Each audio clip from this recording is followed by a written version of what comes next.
noite respondendo o que muitas pessoas têm perguntado sobre o que é oração. Meus irmãos e irmãs, em poucas palavras, oração é um diálogo com Deus, no qual nos enxertamos nele. Se vamos orar efetivamente, devemos condicionar nossos pensamentos e atitudes aos seus correspondentes divinos. Nossos pensamentos retos, sejam ou não realmente expressos em palavras, constituem uma oferta agradável a Ele. Mas de que maneira podemos julgá-los aos olhos divinos? Nosso padrão de medida é a sua palavra, a palavra de Deus. O Criador registrou seus pensamentos na Bíblia. Quando a lemos com o coração aberto, ajustando os pensamentos à palavra e depositando em Deus a nossa confiança, Ele responde a oração conforme sua boa vontade.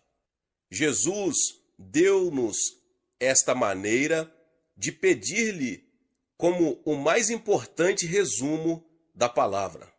Ela nos indica qual é a maneira reta de pensar que devemos implantar no coração.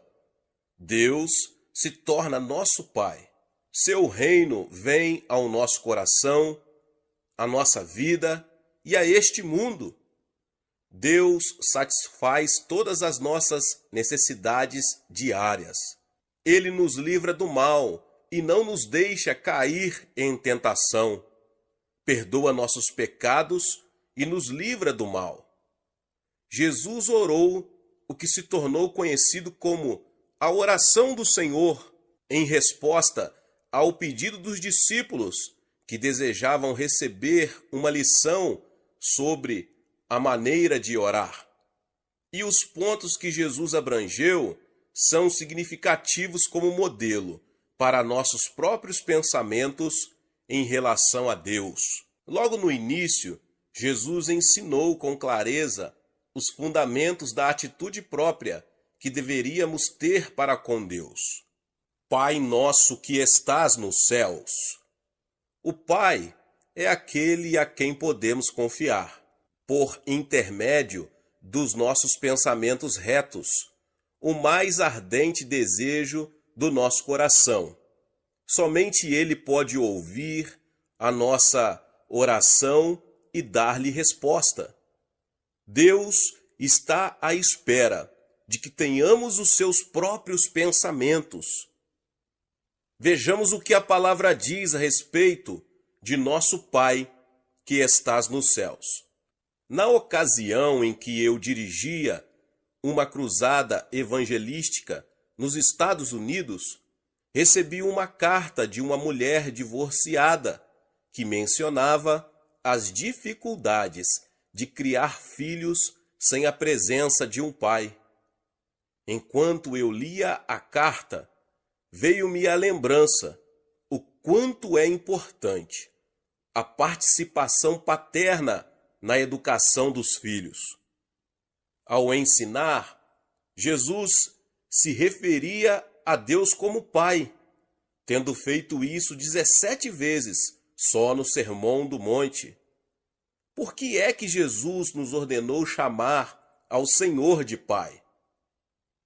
Como é que Deus se tornou nosso Pai?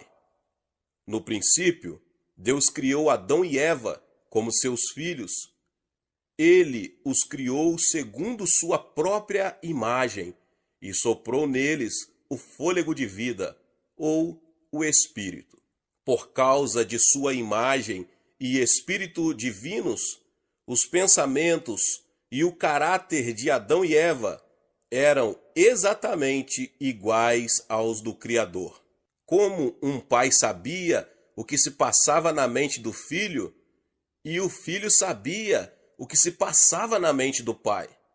Assim o Senhor sabia o que estava na mente de Adão e Eva, e ambos sabiam o que ia na mente dele. Referindo-se a seus filhos e filhas, Deus disse: a todos os que são chamados pelo meu nome, criei para minha glória. Isaías 43:7. Quando os filhos se comportam, os pais recebem honra, mas quando agem de maneira vergonhosa, os pais recebem desonra. O Senhor desejava que Adão e Eva, a quem ele criou segundo sua própria imagem e semelhança, em quem soprou seu espírito, dessem-lhe glória e honra para sempre. Mas Adão e Eva recusaram-se a permanecer filhos de Deus. De livre e espontânea vontade se tornaram sujeitos a Satanás. Foi de imediato pronunciada uma maldição, e seus espíritos morreram.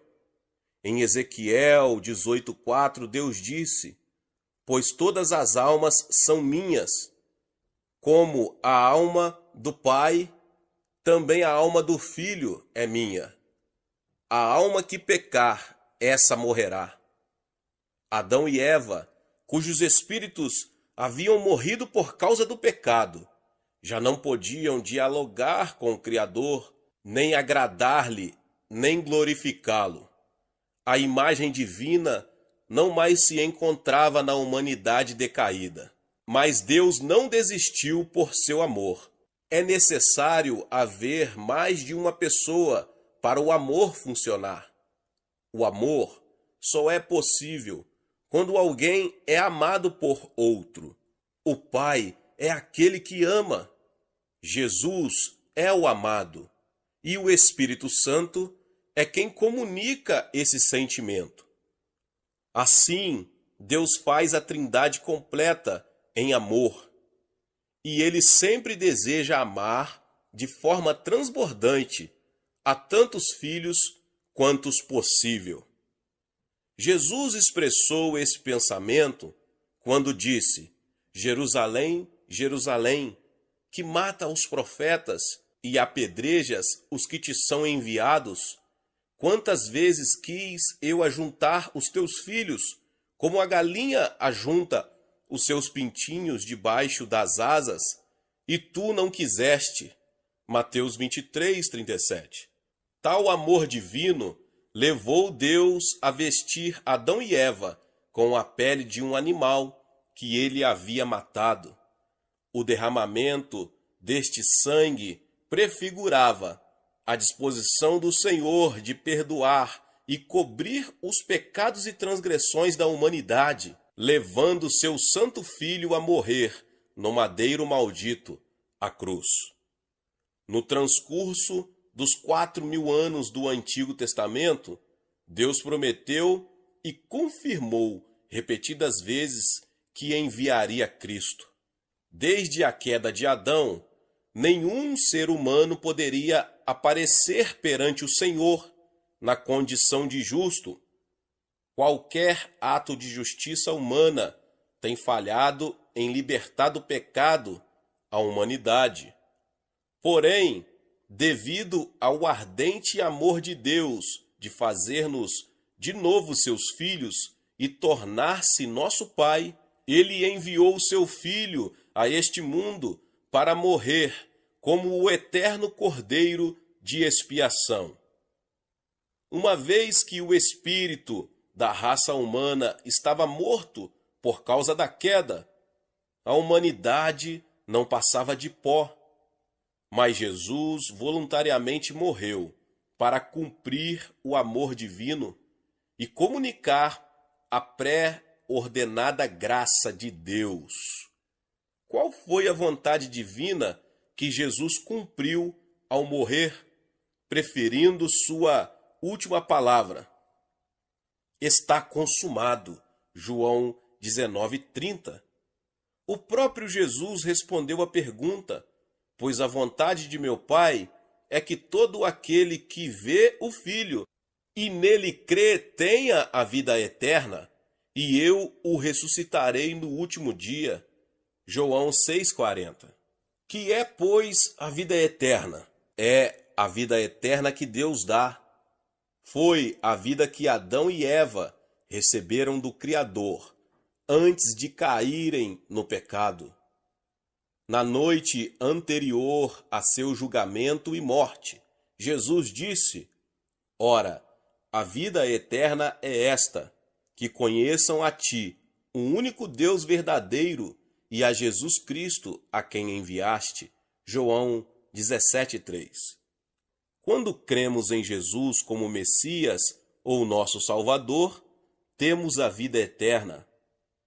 Tendo a vida eterna, a saber, a vida do Pai, por via do novo nascimento da água e do Espírito, chegamos a conhecer a Deus. Nosso espírito é vivificado. Ao recebermos a vida eterna, recebemos o espírito de adoção, pelo qual chamamos Deus de Abba Pai. Nesse momento, o mesmo Espírito testifica com o nosso espírito que somos filhos de Deus, Romanos 8,16, porque o Senhor também nos selou e deu o penhor do Espírito em nossos corações, 2 Coríntios 1,22. Com grande eloquência, o apóstolo Paulo escreveu a respeito da vontade de Deus de fazer-nos seus filhos. Bendito seja o Deus e Pai de nosso Senhor Jesus Cristo, o qual nos abençoou com todas as bênçãos espirituais nas regiões celestiais em Cristo, e em amor nos predestinou para sermos filhos de adoção por meio de Jesus Cristo, para si mesmo, segundo o beneplácito da sua vontade, para louvor e glória da sua graça, a qual nos deu gratuitamente no amado. Efésios 1, 3, 5 e 6. Pela fé em Jesus, por meio do qual nosso espírito é vivificado, tornamo-nos filhos de Deus. Quando comemos a carne dilacerada de Jesus e bebemos seu sangue derramado por nós, temos vida eterna. Jesus se fez nossa justiça, e todo aquele que confia nele pode com intrepidez apresentar-se perante ele. Em virtude de seu amor, Deus nos fez seus filhos e pagou o preço por esse ato. Ele, que abriu o caminho para ser nosso Pai, deseja que todos tenham vida eterna e se tornem seus filhos. A remissão do nosso pecado não é obra nossa, mas de Deus. Ele cumpriu todas as condições necessárias para que tivéssemos vida eterna e nos tornássemos seus filhos. Tudo o que nos cabe fazer é crer incondicionalmente, confessar com nossa boca que Jesus é o Filho de Deus e que nossos pecados são perdoados por sua crucificação. Jesus disse que todo o que nele crê não pereça, mas tenha a vida eterna, João 3,16. Ele disse também: todos quantos o receberam, deu-lhes o poder de serem feitos filhos de Deus, a saber, aos que crerem no seu nome, os quais não nasceram do sangue, nem da vontade da carne, nem da vontade do homem, mas de Deus. João 1, 12 e 13. Foi o Senhor mesmo que quis tornar os crentes seus filhos desta maneira. Ele tinha um grande plano para fazer nos seus filhos. Deu-nos condições de chamá-lo de Pai, mediante o envio de seu Filho unigênito a este mundo para morrer. Ele também nos concedeu a intrepidez de chamá-lo de Pai, ao nos enviar o Espírito de adoção. Desse modo, nos tornamos seus filhos pela segunda vez. A primeira pela criação e a segunda pelo preço de sangue. O propósito divino tanto na criação quanto na redenção, era o mesmo. Ele desejava que louvemos a sua graça revelada. E, enquanto assim fazemos, nada há que nos separe do amor de Cristo, como este declarou: Eu lhes dou a vida eterna, jamais perecerão, eternamente, e ninguém os arrebatará da minha mão. Aquilo que o Pai me deu é maior do que tudo, e da mão do Pai ninguém pode arrebatar. Nosso relacionamento com Deus, como seus filhos por meio do sangue de Jesus, é um vínculo espiritual de sangue. Ninguém pode cortar esse vínculo, nem neste mundo, nem no vindouro. Jesus disse que deveríamos chamar a Deus de Pai Nosso.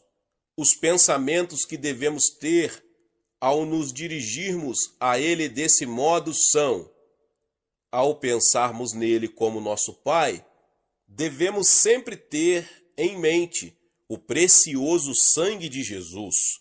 O fato de estarmos salvos não significa que podemos comparecer perante Deus sem o mérito desse sangue.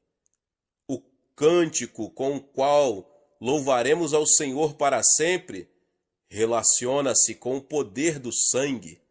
A visão que o apóstolo João teve na ilha de Patmos incluía aos santos redimidos no céu, louvando a Jesus, o Cordeiro.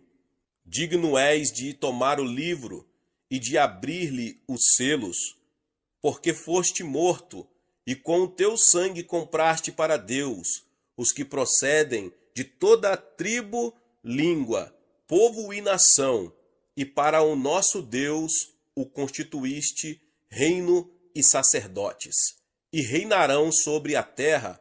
Apocalipse 5, 9 e 10. Nesta mesma visão, João viu a grande multidão de santos, salvos pela pregação dos 144 mil israelitas que estavam perante o trono e perante o Cordeiro, e clamavam com grande voz: ao nosso Deus, que se assenta no trono, e ao Cordeiro pertencem a salvação. Apocalipse 7:10. Visto que cantaremos do sangue de Jesus para comemorar nossa salvação, quando oramos, Pai nosso que estás nos céus, devemos nos lembrar que Deus é o Pai de Jesus, ao mesmo tempo que é nosso Pai. Quando pela primeira vez Jesus apresentou seu corpo ressuscitado a Maria Madalena, depois de haver cumprido a vontade de Deus para nos fazer seus filhos mediante a morte na cruz, ele disse: vai ter com os meus irmãos, e dize-lhes: subo para meu Pai e vosso Pai, para meu Deus e vosso Deus. João 20:17. Sem hesitação, Jesus chamou os discípulos de irmãos. Seu Pai tornou-se o Pai dos discípulos. Seu Deus tornou-se o Deus dos discípulos. Não podíamos chamar a Deus de nosso Pai, até que Jesus nos deu o privilégio. Quando chamamos Deus de nosso Pai, podemos nos lembrar também de que Ele é o Pai de todos os crentes, unidos pela presença de Jesus em seu coração. Todo aquele que adora a Deus, louva a Deus, crê em Jesus como o Salvador e reconhece e recebe de bom grado o Espírito Santo como o Consolador, não deixa de ser um irmão e uma irmã em Jesus. Somos os materiais da construção do templo espiritual que Deus habita. Jesus disse: porque onde estiverem 2 ou 3 reunidos em meu nome, ali estou eu no meio deles. Mateus 18:20. Deus habita em nós por meio do Espírito Santo, que nos faz seu templo. Em sua carta aos Efésios, Paulo disse: no qual Jesus, todo o edifício, bem ajustado, cresce para santuário dedicado ao Senhor, no qual também vós justamente estáis sendo edificados para a habitação de Deus no Espírito. Efésios 2, 21 e 22. Nossos irmãos e irmãs no Senhor deviam unir-se na edificação da casa de Deus sobre o fundamento da vida, morte e ressurreição de Cristo, conservando-o limpo, de modo que o Espírito Santo possa nele habitar. Ao chamarmos a Deus de Pai Nosso, deveríamos também pensar em nossos vizinhos incrédulos, que precisam ouvir nosso testemunho. É da vontade divina que todo aquele que ouve o Evangelho creia no Evangelho, e todo aquele que crê no Evangelho terá a vida eterna. Deus não estabelece nenhuma outra condição. Ele fala claramente: o Espírito e a noiva dizem: vem. Aquele que ouve, diga: vem. Aquele que tem sede, venha. E quem quiser, receba de graça a água da vida. Apocalipse 22, 17. Antes de subir ao céu, disse Jesus aos discípulos: mas recebereis poder ao descer sobre vós o Espírito Santo, e sereis minhas testemunhas, tanto em Jerusalém, como em toda a Judéia e Samaria, e até aos confins da terra. Atos 1:8. Deus, ao desejar que todas as pessoas se tornem seus filhos, nos dá poder para anunciar as boas novas.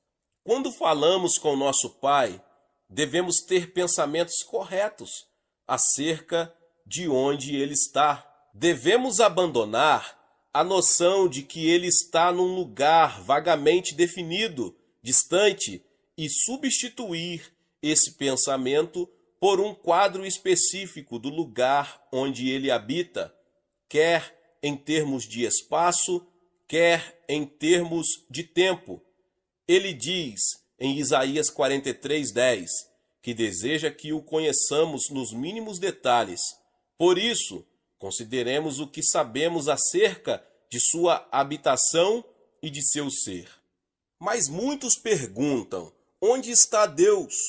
Desde a queda de Adão e Eva, ninguém pode conhecer o Criador por si próprio. O pecado irrompeu o caminho do conhecimento dele. A não ser que Deus se manifeste hoje, ninguém pode conhecê-lo. Quando pela primeira vez li a Bíblia, depois de abrir meu coração para o Evangelho, o ministério e o amor de Jesus comoveram-me muito. Um problema, porém, me aborrecia. Segundo minha maneira de ver, os milagres de Jesus aconteceram há 2000 anos na Judéia. Eles nada tinham a ver comigo, vivendo agora no extremo Oriente. A Bíblia que eu lia não passava para mim de um livro de acontecimentos históricos. Que ligação tinha eu com a obra de 2000 anos dirigida aos judeus?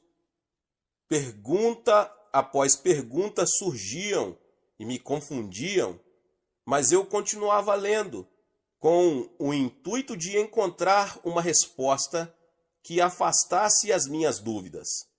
Eu até entretinha conversas imaginárias com os grandes personagens que haviam visto Deus. Talvez isto me desse mais discernimento, raciocinava eu. Primeiro busquei Adão, o genitor da raça humana. Pai Adão, perguntei, onde encontraste Deus? Adão respondeu, tu podes encontrá-lo no jardim do Éden. Eu sempre conversava com ele ali na virada do dia, mas não foste expulso daquele lugar? E não é verdade que ninguém pode entrar ali? Quando fiz esta pergunta, Adão apenas permaneceu em pé em silêncio e curvou a cabeça, incapaz de encontrar uma resposta satisfatória. Fui procurar Abraão, o pai dos crentes. Abraão, considerando que sempre andaste com Deus, podes dizer-me onde ele está? Toda vez que eu desejava encontrar-me com o Senhor, eu erigia um altar, oferecia um sacrifício de animal e aguardava. Algumas vezes ele se manifestava prontamente, mas outras não o fazia com tanta prontidão. Somente junto ao altar eu o encontrava. Não sei onde ele está agora.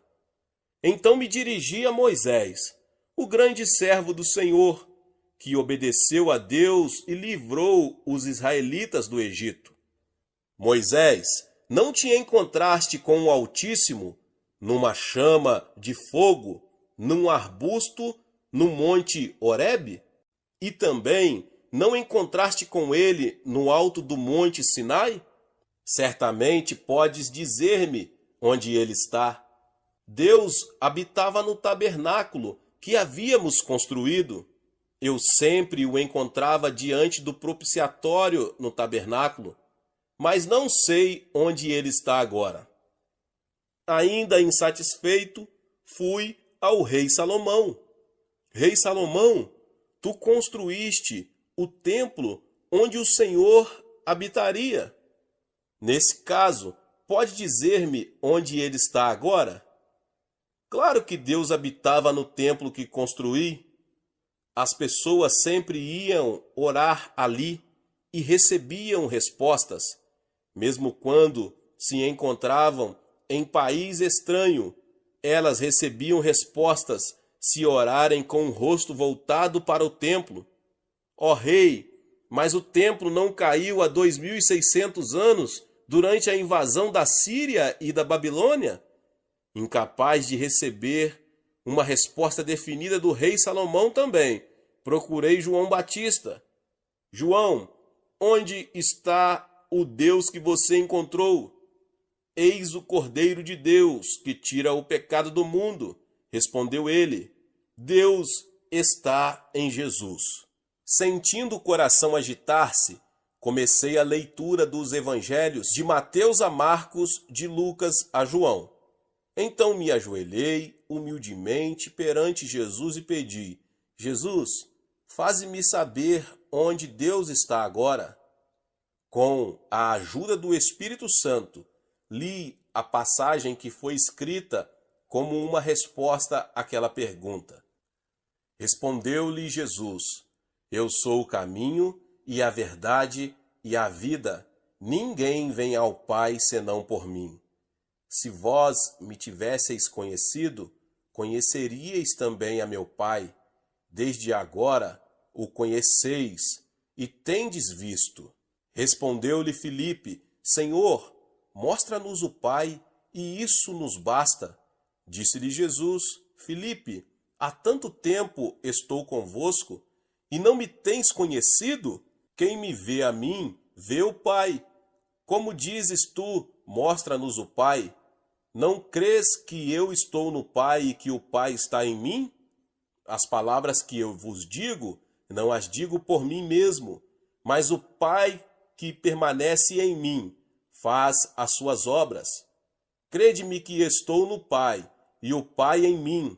Crede ao menos por causa das mesmas obras. João 14, 6 ao 11.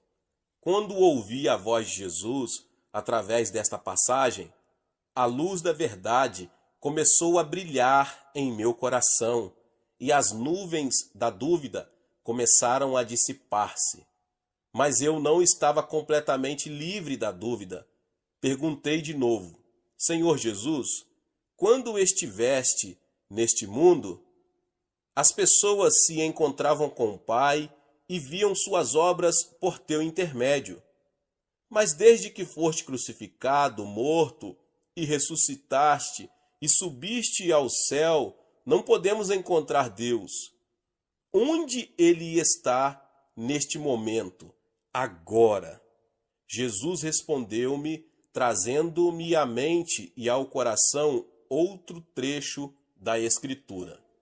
E eu rogarei ao Pai, e ele vos dará outro Consolador, a fim de que esteja para sempre convosco o Espírito da verdade, que o mundo não pode receber, porque não o vê, nem o conhece.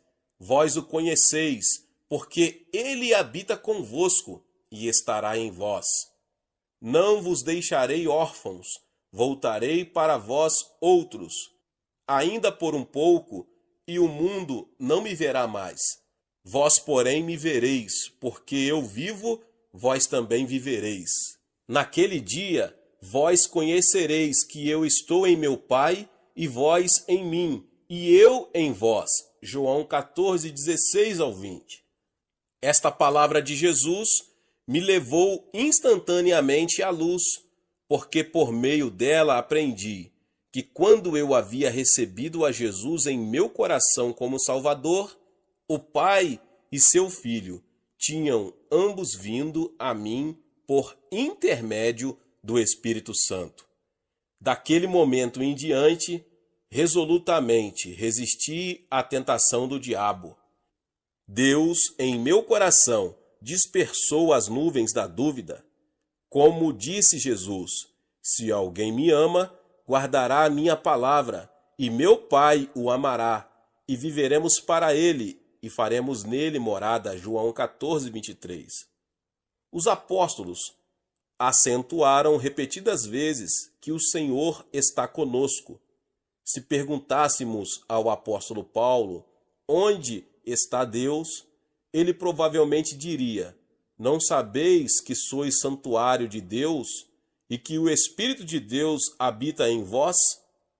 João provavelmente responderia: filhinhos, vós sois de Deus e tendes vencido os falsos profetas, porque maior é aquele que está em vós do que aquele que está no mundo. Então, onde está ele dentro de nós? A Bíblia diz: Deus, que também nos selou e nos deu o penhor do Espírito em nossos corações, ele está dentro de nossos corações através do Espírito Santo, e uma vez que ele está em nossos corações, estes se tornaram o reino do céu. Conforme disse Jesus, o reino de Deus está dentro de nós. O nome Emanuel realmente significa Deus conosco. É nosso coração, pois a única morada da divindade? Não. Se fosse, a promessa bíblica concernente ao lar celestial, no qual algum dia estaremos, seria vazia. Jesus certamente disse: vou preparar-vos lugar, e quando eu for e vos preparar lugar, voltarei e vos receberei para mim mesmo, para que onde eu estou, estejai vós também. Marcos registrou: de fato, o Senhor Jesus, depois de lhes ter falado, foi recebido no céu e assentou-se à destra de Deus. O escritor da carta aos Hebreus também contemplou Jesus, que está assentado à destra do trono de Deus. Além disso, o apóstolo João descreveu com detalhes a morada do Altíssimo ao registrar sua visão. Seu propósito era mostrar que Deus finalmente revelará seu reino eterno no lugar chamado céu, no momento oculto a nós. Ele nos levará para lá a fim de vivermos para sempre com ele. Porque, pois, Deus veio a esta terra e porque está habitando em nosso coração. Visto que o Senhor é justo e santo, nenhum membro injusto da raça humana decaída poderia comparecer diante dele. Ninguém poderia conhecer nada a respeito dele, uma vez que o espírito da raça humana morreu quando Adão caiu. Até mesmo o mais erudito hoje é como um cego quando se trata do conhecimento da divindade. A não ser que Deus nos permita conhecê-lo, o olho não pode ver, nem pode o ouvido ouvir, nem entrará no coração do homem as coisas que o Pai preparou para os que o amam. Jesus veio à Terra em forma humana, a fim de cumprir a vontade do Pai e revelar este a nós, mediante o perdão dos nossos pecados e a nossa admissão como membros da família divina. Se nossos pecados estão perdoados, se nascemos de novo pelo poder do sangue de Jesus, ele entrará em nossos corações e aí habitará mediante o Espírito Santo. Deste momento em diante, nos tornamos filhos de Deus e cidadãos do céu. Se somos cidadãos do céu, também receberemos e gozaremos as bênçãos que o Pai preparou para nós. O Pai guarda e levanta os filhos que ele comprou com o preço do sangue de seu Filho unigênito. Ele lhes dá crescimento e os faz produzir fruto. Quando oramos, Pai nosso que estás nos céus, devemos pensar nele como aquele que governa seu trono no céu, que selou com o Espírito Santo os que creem em seu Filho, fazendo-os seus filhos, e que habita em nossos corações, e nos levará ao céu, a fim de glorificar-nos. Tal Deus é nosso Pai. Agora, meus irmãos, como é Deus em relação ao presente, o passado e o futuro? A qual período de tempo pertence o Altíssimo? Algumas pessoas dizem que ele trabalhou no passado. Voltaire, filósofo francês, sustentava que Deus criou este mundo como um relojoeiro fazia um relógio perfeito. Contudo, ele nada faz no momento porque tudo funciona bem de acordo com as leis que ele estabeleceu. Alguns teólogos sustentam a morte deste Deus que se revelou, executou milagres e trabalhou entre nós. Afirmam que este mundo será um lugar melhor de se viver se usarmos apenas a sabedoria humana e o sistema social inventado pelo homem. Examinemos à luz da Bíblia como a afirmação deles é falsa e maligna. Disse Deus ainda a Moisés: assim dirás aos filhos de Israel: o Senhor, o Deus de vossos pais, o Deus de Abraão, o Deus de Isaque e o Deus de Jacó, me enviou a vós outros. Este é o meu nome eternamente, e assim serei lembrado de geração em geração. Êxodo 3:15. Esta passagem mostra que o Deus de Abraão era o mesmo Deus de Isaque e de Jacó. Ele também se tornou, no tempo do Êxodo, o Deus de Moisés e o Deus do povo de Israel. Disse ele: porque eu, o Senhor, não mudo, por isso vós, ó filhos de Judá, não sois consumidos. Malaquias 3:6. Para os seus fiéis no Antigo Testamento, Deus sempre foi o Deus do presente. O Deus de Abraão era o Deus de Samuel, e o Deus de Samuel era o Deus de Salomão, e o Deus de Daniel. Seria o Deus do Antigo Testamento o mesmo do Novo Testamento? No quarto dia depois da morte de Lázaro, Jesus veio a Betânia, ao lar de Marta e Maria, irmãs do falecido. Marta prostrou-se diante de Jesus e queixou-se, chorando: Senhor, se estiveras aqui, meu irmão não teria morrido. Marta confiava no poder de Jesus no passado, mas ele respondeu: teu irmão há de ressurgir. Eu sei que ele há de ressurgir na ressurreição, no último dia. Marta conhecia o Jesus do passado e do futuro, mas não o do presente, capaz de realizar um milagre perante os seus olhos.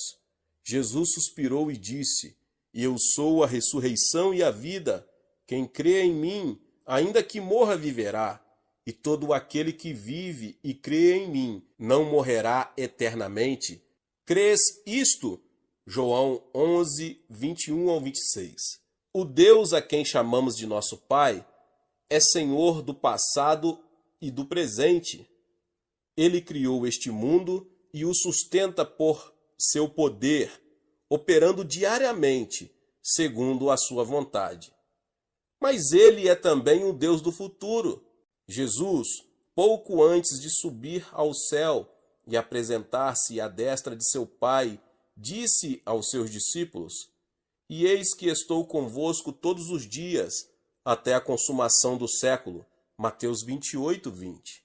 Como tudo o que Jesus prometeu acontece diariamente em nossas vidas, estas suas palavras são uma verdade infalível. Mesmo depois da ascensão de Jesus, os apóstolos escreveram a respeito do Deus do presente. Ora, aquele que é poderoso para fazer infinitamente mais do que tudo quanto pedimos ou pensamos, conforme o seu poder que opera em nós. Efésios 3:20. Porque Deus é quem efetua em vós tanto o querer como o realizar, segundo a sua boa vontade. Jesus Cristo ontem e hoje é o mesmo e o será para sempre. Além disso, da era apostólica aos dias atuais, milhões de nossos antepassados na fé caminharam com o Deus do presente, até que foram chamados ao céu. Nosso Pai é o Deus vivo, que é o mesmo ontem e para sempre.